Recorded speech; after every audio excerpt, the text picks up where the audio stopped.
Doctor Mohammad ইউনূসকে দেশ ও জাতির শত্রু বলে তীব্র আক্রমণ শোনালেন শেখ হাসিনা। বাংলাদেশের সাবেক প্রধানমন্ত্রীর অভিযোগ, প্রধান উপদেষ্টা পদে ডক্টর মোহাম্মদ ইউনূসই চক্রান্ত করে তাকে ক্ষমতা থেকে উৎখাত করেছেন। হাসিনার অভিযোগ, ইউনূসের নেতৃত্বাধীন 18 মাসের সরকারের সময় গোটা বাংলাদেশই জেলখানায় পরিণত হয়েছে। পূর্ব ঘোষণামত শুক্রবার দিল্লিতে foreign college club of south Asia আয়োজিত বাংলাদেশ বিষয়ক আলোচনা চক্রে অনলাইনে সংযুক্ত হন শেখ হাসিনা। 2024-এর 5 আগস্ট থেকে দিল্লিতে রয়েছেন বাংলাদেশের সাবেক প্রধানমন্ত্রী তথা আওয়ামী লীগ নেত্রী। দেশ ছাড়ার কয়েক মাস পর থেকেই তিনি ভার্চুয়াল মাধ্যমে দেশবাসী এবং আওয়ামী লীগের নেতাকর্মীদের উদ্দেশ্যে ভাষণ দিচ্ছেন। হোয়াটসঅ্যাপ, টেলিগ্রাম এবং সিগন্যালের মতো একাধিক প্ল্যাটফর্মে তিনি নিয়মিত দলের তৃণমূল স্তরে নেতাকর্মীদের সঙ্গে কথা বলেন। এছাড়া আওয়ামী লীগের ফেসবুক পেজের নিয়মিত অনুষ্ঠান দায় মুক্তিতে অংশ নেন শেখ হাসিনা। তবে কোথাও তিনি ক্যামেরার মুখোমুখি হননি। শুক্রবারের অনুষ্ঠানেও তাকে ক্যামেরার সামনে আসতে দেখা যায়নি। তবে এই প্রথম দিল্লির কোনো অনুষ্ঠানে সংযুক্ত হয়ে বিদেশি সাংবাদিকদের সামনে দেশের দুরবস্থার কথা তুলে ধরলেন সাবেক প্রধানমন্ত্রী। তবে লক্ষণীয় হলো, হাসিনা যে ওই অনুষ্ঠানে অনলাইনে হাজির হলেন, ভাষণে তা উল্লেখ করেননি। আগে থেকে রেকর্ড করা ভাষণ বাজানো হয়েছে কিনা তাও স্পষ্ট হয়নি। আরও লক্ষণীয় হলো, অনুষ্ঠানে উপস্থিত সাংবাদিক এবং অন্য বক্তাদের উদ্দেশ্য নয়।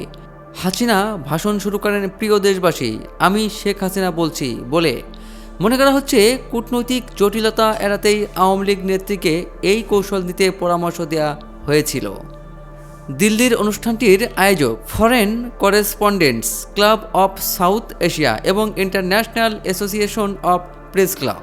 তাৎপর্যপূর্ণ হল, আমন্ত্রণপত্রে উদ্যোক্তারা শেখ হাসিনাকে বাংলাদেশের প্রধানমন্ত্রী বলে উল্লেখ করেছেন।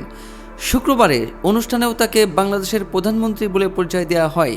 অনুষ্ঠানে উপস্থিত ছিলেন হাসিনা সরকারের প্রাক্তন মন্ত্রী মহিবুল হাসান চৌধুরী নওফেল, বাংলাদেশের জনপ্রিয় অভিনেত্রী তথা পরিচালক রোকেয়া প্রাচী। অনলাইনে সংযুক্ত হয়েছিলেন সাবেক আরও 2 মন্ত্রী, একে আব্দুল মমিন এবং আলী আরাফাত। সকলেই তথ্য পরিসংখ্যান তুলে ধরে অভিযোগ করেন, বাংলাদেশের গণতন্ত্র মানবাধিকারকে ধুলোয় মিশিয়ে দেওয়া হয়েছে।